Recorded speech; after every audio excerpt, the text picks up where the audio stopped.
For the next 2 days, I'm going to be taking care of a 310-acre farm all by myself.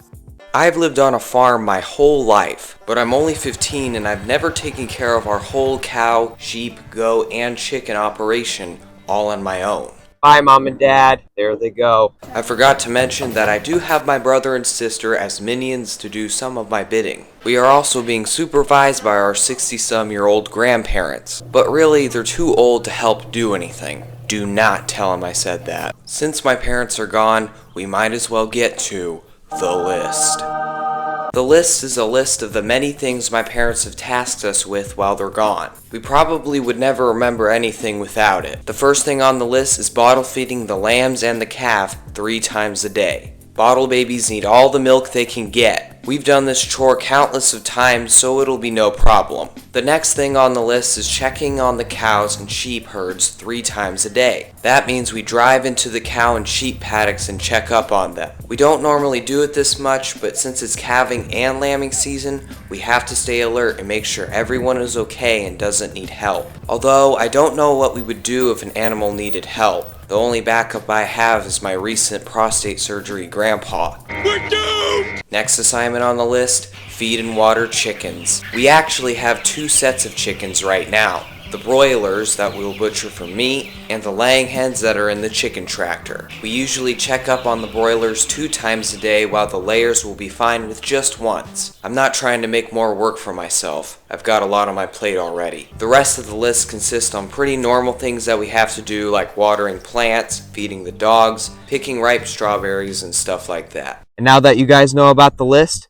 let's get to work. We started day 1 by doing the list in order. We fed the bottle babies, which totally devoured their milk like they haven't eaten in years. We did not check up on the cattle and sheep herds yet, because before my parents left, Dad checked them himself to make sure everything was alright. Thanks, Dad. What a true gentleman. We moved on to checking the chickens, layers, and broilers. The broilers were fine, fat and happy as usual, and the layers laid a bunch of eggs, which wasn't a surprise either. We then fed the dogs and picked strawberries. It seemed the morning went well. I then gave myself a homemade, lovely barbecue chicken sandwich. Why? Because I deserved it. It's the greatest. I just don't want to stop eating it. We then watched a Hallmark movie. That was the closest I've ever felt to becoming an old lady. It was then time for the noon chores. I headed up to the cows and the sheep. Nothing was new. The only thing in common with them was they were both eating grass and they were surrounded by cute calves and baby lambs. We then fed the bottle babies. One of them thought our guard dog was his mother, so he started trying to nurse him. That was definitely awkward. After we did that, we came back inside for Grandma's famous Junior Mint brownies. They were so good. Thank you, Grandma. Before we knew it, it was time for the evening chores. It sure is beautiful out here. I did everything that needed to be done, and then went to a very nice place called bed. Bed felt better than ever. But you guys might be asking, is this legal? Should I really be taking the responsibility for this whole business at my age? I can sum it up pretty nicely. I have a permit. This just says I can do what I want. And because my dad said so. So there's that. Hours later, I woke up and started the day with a cold cup of protein shake. If you couldn't already tell, I've been working out lately and trying to beef up. It's not easy to look good. You've gotta earn it. And I'm definitely earning it if I do say so myself. But enough about me. Let's toil on. I headed to check the herds first. When I got to the cows, I saw that we had a new addition to the farm. A baby heifer calf. This was great news. However, that means I have to ear tag it. Myself. If you wait too long to tag a calf, you will never catch them. That's why I need to ear tag it now while it's still slow. I brought down my brother and sister. My sister is filming this right now, so give her a little grace if it gets wobbly. I have never tagged a calf before, but I've seen my dad do it plenty of times, so I think I can handle it. While I grabbed the calf, my brother made sure no cows got any ideas and tried to slaughter me.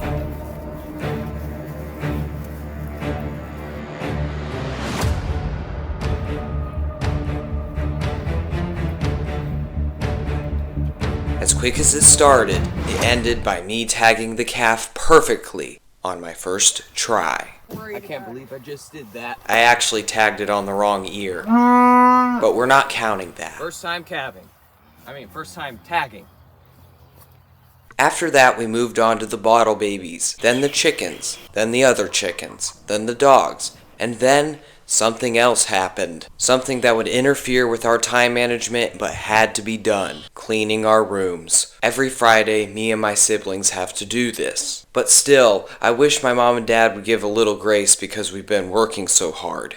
Oh well. After lunch, we did all the noon chores, checking herds, feeding bottle babies, watering plants, and things like that. It was then time to do the last batch of chores. I'm so glad it's almost over, but it's no time to celebrate yet because it started to pour right when I was going out to the evening chores. It was no fun checking cows, sheep, and bottle feeding in the rain, but I got to see the calf I tagged, so that was good. I drove back home soaking wet and then waited patiently for Mom and Dad to get home. But while I did, I thought about what Mom and Dad would have done without us. If the farm would have failed, Dad would have to come into the family room and shout something like, I declare bankruptcy!